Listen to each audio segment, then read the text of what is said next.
For Game 5. Let's show you what happened. Look, my man's got a bad knee, but Steph's got too much handle anyway. Warriors extend their lead one more time. Steph from Draymond, they're up 6. Ensuing Celtics possession, Al Horford in the corner. That was the Celtics' only points over the final 5 minutes of this game. Steph, Draymond, Looney. Steph goes for 43 points, 10 rebounds. Those 43 points, 4 shy of his personal best in the finals. And they even the series at 2-2 with the 107-97 win. Now, Steph is also now the second oldest player in finals history to record at least 40 points and 10 rebounds in the game, trailing only LeBron during his finals run in the bubble 2 years ago. The only other players to do it at age 33 are older Hall of Famers, Wilt Chamberlain and Kareem Abdul-Jabbar. But now this series tied 2-2, it goes back to the Bay. The second half was just a brilliant display of, grit, physicality, IQ, some big shots, and that championship DNA that we had to dig deep and find. And to win on the road, 27 straight series where we won on the road, and to go back home 2-2, it means everything. Steph obviously doesn't normally show a lot of emotion, but a night like tonight warranted it. He wasn't letting us lose. That's just what it boils down to. And, you hear all the noise for a day or so. And, I could tell in his demeanor last couple of days, even after Game 3, that he was going to come out with that type of fire, and he did, and we were all able to follow it. I think I have seen him show that much emotion, and the heart on that man is incredible. The things he does, we kind of take for granted from time to time, but to go out there and put us on his back, and, we got to help him out on Monday. All right, let's flip it to the Celtics for a minute because, again, they were outscored 15-0 in clutch time, and we define clutch time as the final 5 minutes of a game when the score is within 5 points. That minus 15-point differential is the worst in any finals game over the last 25 seasons. Boston, 0 for 5 on threes during that span. Ime Udoka, what say you? You'd like to take the easier route, and we had our chances, like I said, but it's not only solely dependent on one team. It's obviously a championship caliber opponent that isn't going to lay down and made some tough shots, but also guarded well at the end. And so, as much as we'd like to do better in our own, you got to give them credit for how they stepped up defensively. And Miami is a team that we went and did it against, and so we've proven we can do it. And being down 2 games, 2 elimination games in Milwaukee, so it's proof that we can do it. And the opponent is what it is. It's really a lot to do with us, and that's how we feel about the game tonight for sure. We don't do this shit on purpose. I promise you, we don't. We trying as hard as we can, but we do, there's certain things that we got to clean up, obviously, turnovers, movement on the offensive end. Would we have liked to win today and be up 3-1? That would have been best case scenario, but it's a new series. So, the best of 3. Good morning, Jay. What's happening? Happy Friday! Baby. And you know who else it's a happy Friday for? Happy Friday. Steve Kerr. Because he's going to give you some good news right now if you're a Warriors fan. Listen to Steve Kerr, NBA Friday, on ESPN Max. Radio. That's right. Friday. More good news for Warriors fans, according to Kerr. Listen. Steph fully expects to play. Horford rolled on top of him during the scrum for the loose ball, and I don't really know the extent of the injury. He's not going in for an MRI or anything like that, and he says he'll be ready to go, so I believe him. It's time for Straight Talk, brought to you by Straight Talk Wireless. Jay, it's Friday. We should be relaxed, having a good time. But go ahead, start making your sports point. It was funny. I was talking to one of my boys yesterday, and living in New York City for as long as I have, I've had moments when I've been younger where you're out, you're hanging out, you're walking around, and you step off the curb, and you don't see it, you're not paying attention maybe, and you roll your ankle, right? And it happened to one of my boys, and his ankle literally was black and blue for like a week. And he's like, man, this high ankle sprain, just can't get off it, right? And we were talking like, so you had that happen to you like a couple of years ago. It took you a week to get over it. Now imagine somebody 6'9", 240 pounds falling on your ankle.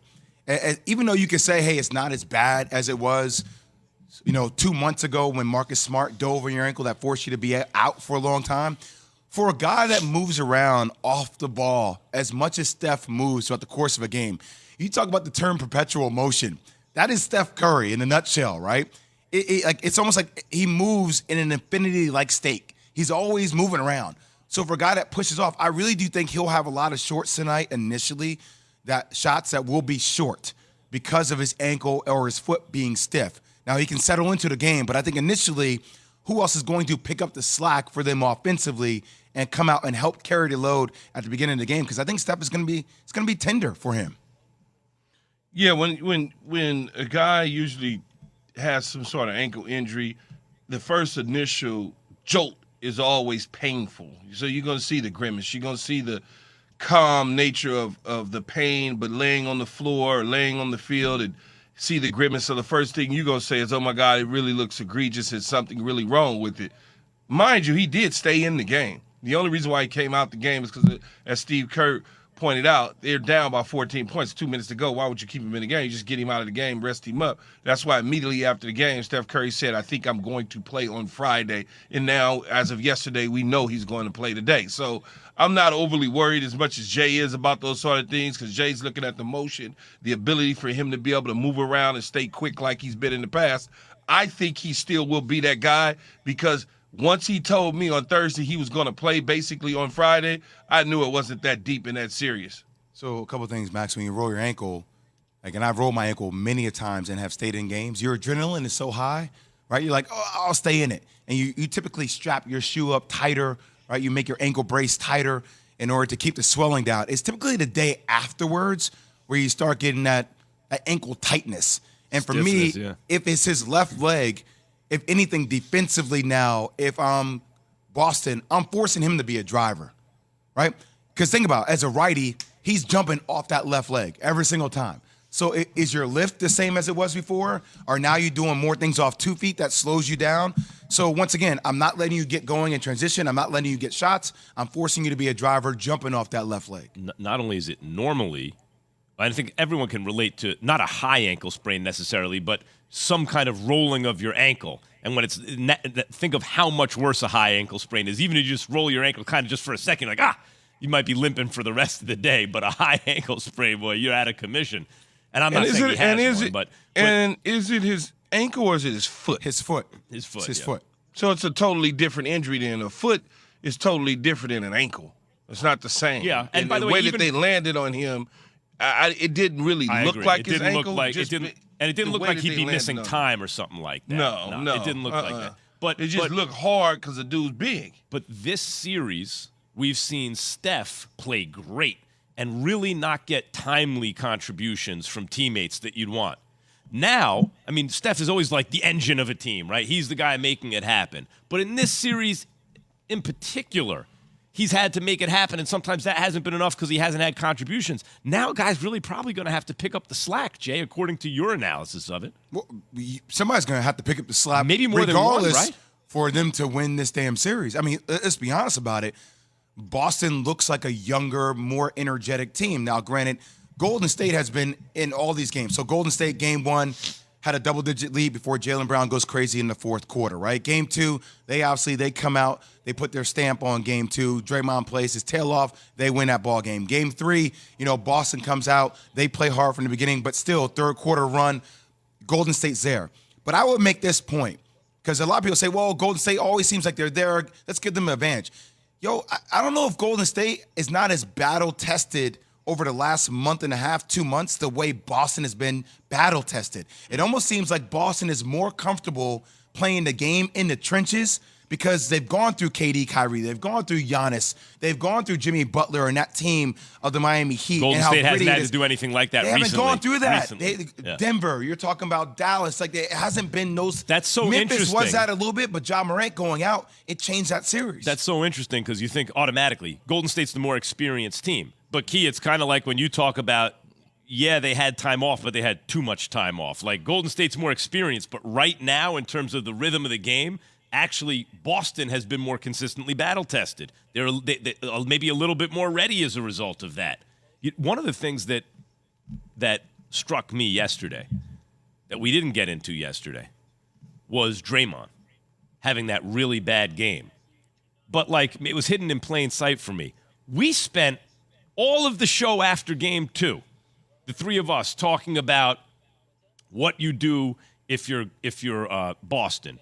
Do you send Marcus Smart out there to try to be the bully, right? To set the tone? Does that box Draymond? Because if Boston does that and then teams are warned, now Draymond can't retaliate. Key, you were like, man, they're going to talk to the players before this game, make sure it doesn't get too chippy and out of control. But all of that, to me, I don't know if it led to or not. You tell me. That was the prologue. Then the game starts, and Draymond doesn't play with force, as he said. After game 3, he said, I didn't play with force. How much of that was because after game 2, it was such a big deal about his antics in game 2? That could be the case. I mean, it could be the case where he was, even though he said what he said on his podcast or in his interviews about he's got to be Draymond Green and play a certain way, but if the coaches or whoever is walking up to you and telling you know what, they're watching you tonight, be careful because they're not going to put up with this. It could take something away from him. It could have. That could very well be the case. But I don't want to lose sight of they lose to Boston in the second half of a game, and all of a sudden we like starting to act as though we're finding every excuse as to why Golden State is going to lose this particular series, where after game 2 we found every excuse to talk about why they're going to win it. I don't want to be that guy. Here's what Draymond blowing like the wind. Here's what Draymond had to say. It has been a series that has blown back and forth so far, but this is what Draymond had to say about what he needs to do differently in game 4. I approached the game differently. Everything else falling in play. There's no big X and O adjustment in the NBA Finals. You know what they do. They know what you do. Now who's going to go play with the more force and win the game? They did that tonight. We got to come out and do that on Friday. So if I'm Dre, what I'm trying to do, if I'm Steve Kerr, first off, I'm going to utilize my bench more. I'm going to get younger guys in the game to spell minutes for my older guys in Kuminga and also Moses Moody. And secondly, and more importantly, I'm going to increase the tempo of the game. Like, Golden State needs to find ways in which they can score easily. That has to happen in transition. How do you get Draymond Green going? You force him on rebounds or after made shots. You push that damn ball down the court as fast as possible. You get shots, you go momentum, but it also starts for him on the defensive end. But playing faster is what they need to do. Straight Talk Wireless, no contract, no compromise. Yes, the Warriors need Draymond Green to get in the zone tonight in Game 4. Get in the Zone is brought to you by AutoZone. There Get it in the is. Zone, AutoZone. One franchise heading toward a dynasty? What would you call it? While another is heading toward the end of one after Jay has this from FanDuel. Can we win this series first? Yeah, I know.